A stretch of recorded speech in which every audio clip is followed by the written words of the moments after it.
Hello दोस्तों, subscribe कीजिए हमारे इस चैनल को और साथ ही इस घंटी वाले बटन को दबा दें ताकि सारी जानकारी आपको। जय भोलेनाथ मित्रों, हमारे चैनल के अंदर आपका स्वागत है।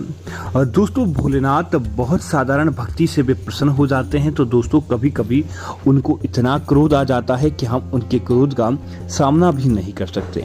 तो दोस्तों, अगर आप भी भगवान भोलेनाथ के अंदर श्रद्धा रखते हैं और आप चाहते हैं कि आपके जीवन के अंदर तरक्की रहे, तो दोस्तों भगवान शिव के पास कुछ चीजें रखने की मनाही की गई है। उन चीजों को भूल कर भी भोलेनाथ के पास नहीं रखना, अन्यथा आपको बर्बादी आते देर नहीं लगती है। दोस्तों, बात करते हैं सबसे पहली चीज की। तो दोस्तों, जितना ज्यादा हो सके तुलसी का पत्ता कभी भी भोलेनाथ की पूजा में शामिल नहीं करें और न ही भोलेनाथ को तुलसी का पत्ता चढ़ाएं, क्योंकि भगवान भोलेनाथ की पूजा में तुलसी नहीं चढ़ती है। दोस्तों, दूसरा, कभी भी अंधकार वाले कमरे में या जहां पर अंधेरा हो वहां पर भूल कर भी आपको शिवलिंग या भगवान भोलेनाथ की तस्वीर नहीं रखनी चाहिए। भगवान भोलेनाथ की तस्वीर या शिवलिंग को हमेशा जहां प्रकाश आता है वहीं रखना चाहिए।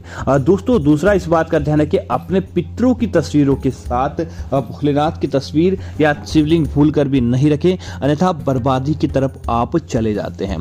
इसी तरह भोलेनाथ का मंदिर जहां है या जहां पर आप भोलेनाथ की पूजा पाठ करते हैं, आप भोलेनाथ के पास आपको इस बात का भी ध्यान रखना चाहिए, साफ सफाई का विशेष ध्यान रखना चाहिए। जहां पर साफ सफाई नहीं होती वहां पर भोलेनाथ की कभी भी कृपा नहीं होती, बल्कि वह घर कंगाली की तरफ चला जाता है। इसीलिए इस बात का आपको जरूर ध्यान रखना चाहिए।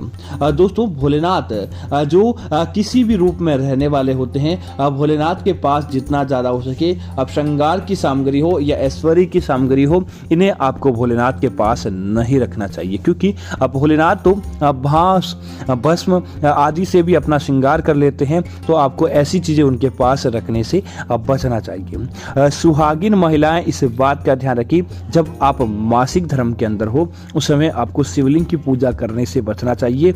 और साथ ही साथ इस बात का भी ध्यान रखना चाहिए कि इस समय आप घर परिवार के किसी भी सदस्य के साथ पूजा करवा सकते हैं। उस समय आपको भोलेनाथ की पूजा करते समय थोड़ा ध्यान रखना चाहिए। इसी तरह इस बात का भी ध्यान रखें, भोलेनाथ को जो जल चढ़ाते हैं उस लोटे की जल की पवित्रता होनी चाहिए। गंदा जल भगवान भोलेनाथ को या जूठा जल भोलेनाथ को आप भूल कर भी नहीं चढ़ाएं, अन्यथा आप बर्बादी की तरफ चले जाते हैं। तो उम्मीद है जानकारी आपको अच्छी लगी होगी। ऐसी अन्य जानकारी देखने के लिए कृपया आप हमारे चैनल को सब्सक्राइब करना ना भूलें। धन्यवाद मित्रों। जय